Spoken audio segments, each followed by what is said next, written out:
Hello guys, how's it going? My name is Dalaran. I think it's time to do a Season 2 update for Outlaw for PvP guide for Battle for Azeroth.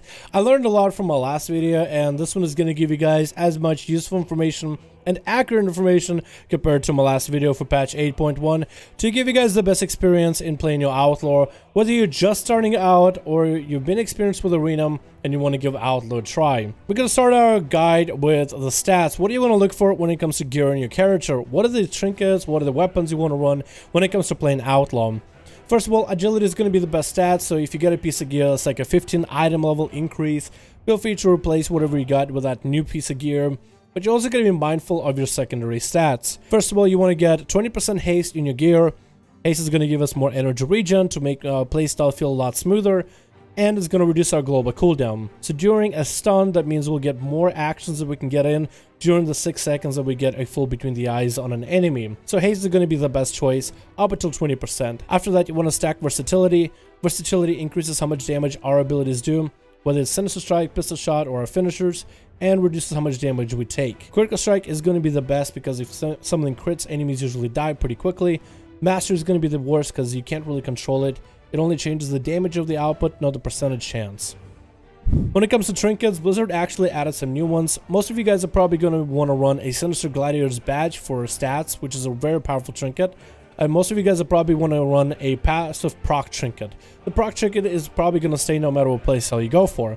As for the new trinkets, Sinister Gladiator's Maledict is going to be a pretty powerful one, and it would replace where your badge would go. Maledict launches void energy at your enemy, dealing a fair amount of shadow damage and absorbing up to a certain point of enemy's healing within PvP for 6 seconds. It's a very powerful trinket whether you want to burst a DPS or burst a healer, and will replace your Maledict if that is what you're running. Another good trinket, which is a passive defensive trinket if let's say you're the target of an arena, is Sinister Gladiator Safeguard. Falling below, I believe it is supposed to be 50% health. Here the numbers on PTR are wrong. It grants you a pretty massive shield for 6 seconds, letting you survive a lot of the encounters where you would otherwise just die. So this is pretty nice in some of the PvP situations. You can change up and swap these trinkets now in different fights, whether you're doing 2v2s or 3v3s, and I think it's kind of cool. As for weapons, because I know somebody's going to ask me for Outlaw, you got to have a one-hander in your main hand. That means a sword, axe, mace, fist. As long as it's anything but a dagger, any one-hander works, because one-handers will let you use abilities like dispatch. Without it, you can't use that. Your offhand, doesn't really matter that much. You can have a dagger, you can have one of the one-handers I mentioned earlier. Whatever weapon gives you the most amount of agility and the best amount of secondary stats is going to be the best option. Just make sure you have a one-hander in your main hand. Let's talk about the fun part, the talents. What are some of the options that you got? At level 15, Quick Draw is like the only viable option for the damage and the combo point generation. The other two just not worth. Level 30, you can run whatever you want. I prefer Acrobatic Strikes. I like that range of my abilities. Level 45, I feel you have to go Deeper Stratagem. It gives you an extra second on your stun for between the eyes, adds 6 combo points, and increases damage of your finishers, which is nice too. But we're going to be using that mostly for that full 6-second stun with between the eyes, where you can like stun the enemy for 6 seconds, where you can still vanish, sap him afterwards. Level 60, it's going to be elusiveness in most arena situations, in any fights where it's going to be like competitive gameplay. If you want to run battlegrounds with Iron Stomach or in duels, Iron Stomach works really well with something like Drink Up Your Hearties. We'll talk about the honor chance in just a second. True Death can be good in certain fights where you're just going to get one-shot by people and you need something to help you survive. Which in that case, you should be honestly running the defensive trinket, the safeguard. Level 75, Blinding Powder, cutting off 30 seconds off of your blind is kind of overpowered, and that's why we end up running that. At level 90, Alacrity is going to play with haste, and haste is amazing, so we're going to stack as much haste as we can. Level 100 is an option between Killing Spree or Blade Rush. Either one of these is good. Blade Rush is good against any arena teams or battlegrounds where you get kited and slowed a lot, so this gives you more gap closers, even though Outlaw is a pretty mobile spec already. This one's going to be a good option if you just cannot reach the enemy ever. Killing Spree otherwise is going to be the best option for damage. It's a 2-minute cooldown, but honestly it comes down to like 1.5 because of like the cooldown reduction mechanics of Outlaw. Every time you spend combo points into a finisher for Outlaw, you get to cut off a lot of the seconds off of your abilities, like Adrenaline Rush, Between the Eyes, Sprint, Grapple Hook, Killing Spree, Vanish, as well as Blade Rush. That actually gets added to this if you take it as a talent option. Let's talk a bit about traits, and Blizzard end up slicing all effectiveness of all traits by about a half. So right now, the way you gear yourself for character in terms of PvP for traits, back in Season 1, you could triple stack certain traits. So let's say you went for like a Deadshot trait where it increases the damage of a Deadshot. You can get this trait times 3, so you get 4,000 damage times 3, 12,000 extra damage. You can bank a lot of your playstyle around that one trait. As of Season 2, all traits are sliced in half, but you get more of them. So you can have like Brigand's Blitz and Deadshot, but both of these are going to be cut by half. So if a triple stack Deadshot, the most value I can get out of triple stack and trait, I'll be able to stack into a 1.5 of a value. So at most of the trait, you can maybe get like 2 stacks to get a full value of a trait, or a triple stack for 1.5. But the way the traits are designed, I can't have Deadshot in here and Deadshot in here. So you can see I have Deadshot in 2 of my slots, but I can't have 2 Deadshots. So you can't like triple stack traits anymore. So in most part, what you're trying to do is just find traits that are decent and try to stick with traits that you like. I think some of the best traits are going to be Deadshot, first of all. Asymmetric Sleeve is the second close one. Brigand's Blitz.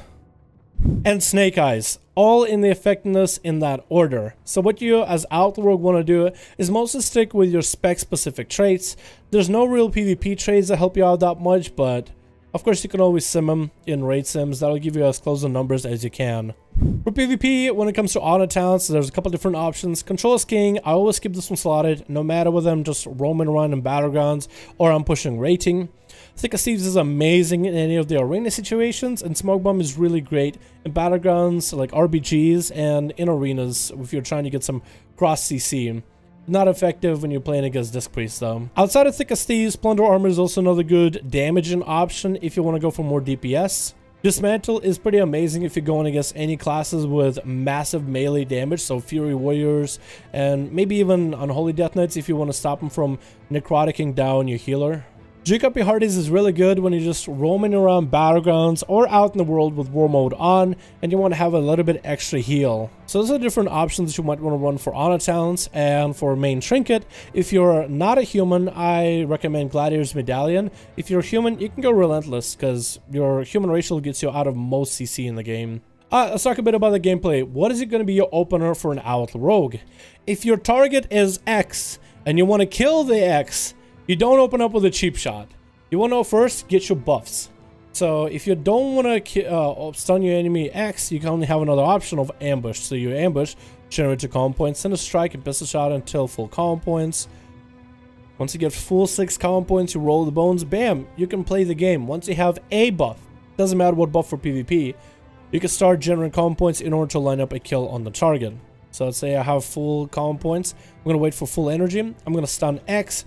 Use my pistol shot for procs, send a strike back to back, and dispatch whenever I have full common points. If let's say your target is actually going to be blue and not X, that means you can open up on X with something like a cheap shot, and then you'll be able to generate common points for a full between the eyes on blue. So you'll just walk up to it.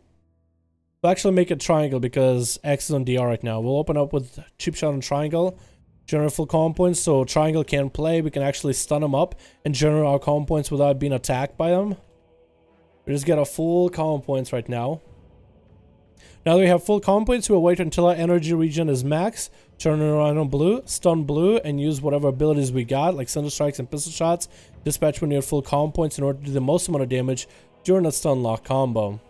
During your opener, as an Outlaw, you can use Adrenaline Rush during any time of the game. Most of the times I use it whenever, let's say, I just need extra energy, whether I'm opening on a target or when I'm trying to go for bursts. You generally want to keep Adrenaline Rush on cooldown most of the times, and I don't really think too much about using this ability for burst. If you're stacking a couple different traits of Brigand's Blitz, then you can make this ability a lot more bursty, especially towards the end when you have an insane amount of haste stacks. In most cases, as an Outlaw Rogue, how do you want to burst somebody down? You'll basically want to do this every time you have your stun up. Whenever you have your stun available, you want to make sure to generate full common points, make sure you have a stun on the enemy. Then you want to stun them with between the eyes. If you get any pistol shot procs, then you want to use those. You can pop a trinket if you have one available, and then killing spree an enemy. So in most cases, what I'm going to do is just stun the enemy, pop a trinket, killing spree him down, and try to do as much damage as I can afterwards.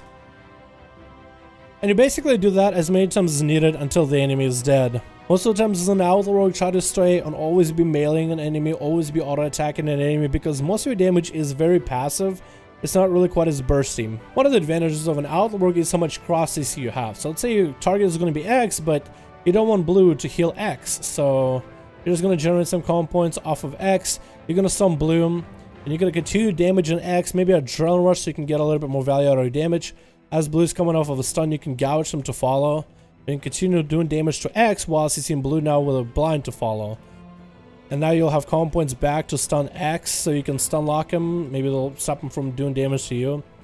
And now you can do a lot of CC. That's mostly what Outlaw Rogue is really good for, is doing damage to one target while CCing another. As an Outlaw Rogue, when you're playing against like a caster class, let's say green is a warlock or something, you have a couple of ways of dealing with their CC. If you just want to annoy the shit out of a warlock, you can stun them during their cast, trying to kind of stagger them.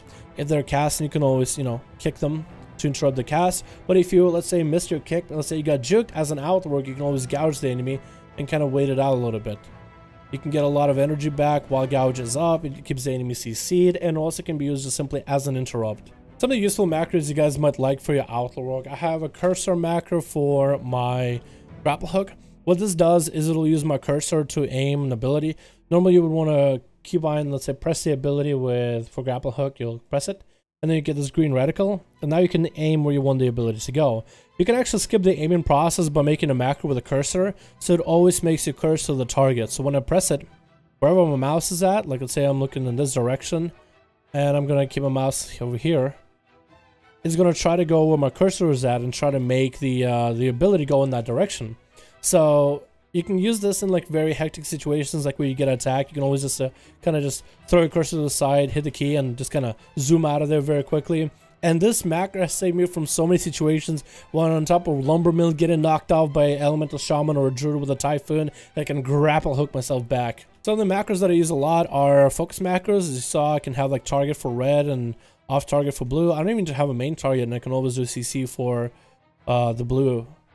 I can stun him, I can blind them. So that macro is going to be a focus macro. It's a simple macro where you can just kind of cast, space, bracket, add focus, close bracket, space, ability name.